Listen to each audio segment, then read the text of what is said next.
Kwa Spika wa Seneti Ken Lusaka ameidhinisha kubanduliwa kwa seneta wa Murang'a Irungu Kang'ata kama kiranja wengi katika bunge hilo. Hii ni baada ya chama cha Jubilee kuafikia uamuzi hiyo jana.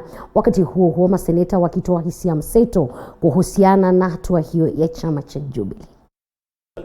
To us as leaders, and it's something that we have allowed to be perpetuated for long, is this issue where a small group of mandarins sit somewhere and just read out a press conference and say, from today, Senator Mutula Kilonzo ceases to be this or that. It's very unfortunate. So I plead with my colleagues that at some point, let us have this candid discussion about how do we ensure that we as members of parliament determine leadership in this house without the intricacies of party leadership. Thank you, Mr. Speaker. Where you can disagree with your political party, form a political party within your political party, wear a t-shirt of another political party, and exist in that political party without defecting. It's only in Kenya where people can do that and walk around and say, well, I have the liberty to do so. We have abused the political party's rights of being in a political party under Article 38.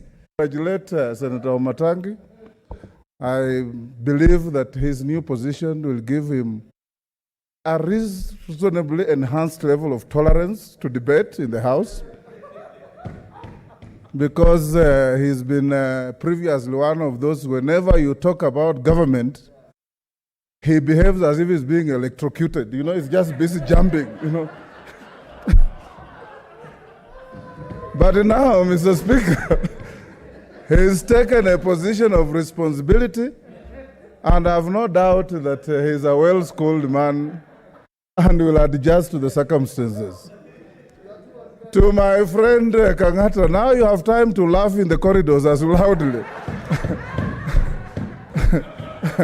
As loudly as you can, without carrying anybody's responsibility on the floor of this house. I was thinking yesterday, Kang'ata should have listened to himself and allowed himself to think, but he was misled by a group of people and into thinking that there is security in these things, Mr. Speaker.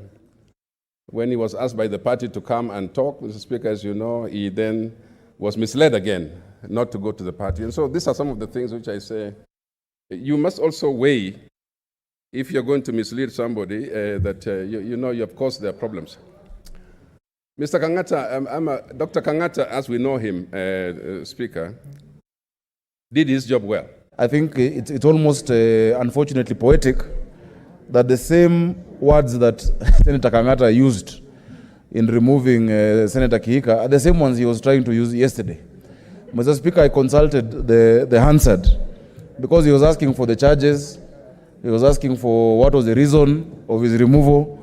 Mr. Speaker, if you look at our Hansard on the 22nd of May, Senator Kang'ata said that, Mr. Speaker, Professor Kindiki told me he would want a written document from the party. However, to me, that is neither here nor there. When the party was appointing or supporting him for that position, he did not give him a letter. Jubilee Party did not frame any reason as to why they gave him that position. It was an issue of confidence. So, Mr. Speaker, you know, as we go ahead, and even in your position, Senator Omatangi and Pogisho, be careful. You know, what you do will be done to you. And things change. And when you make any rules or any moves, just assume that your worst enemy is in the position to do the same to you.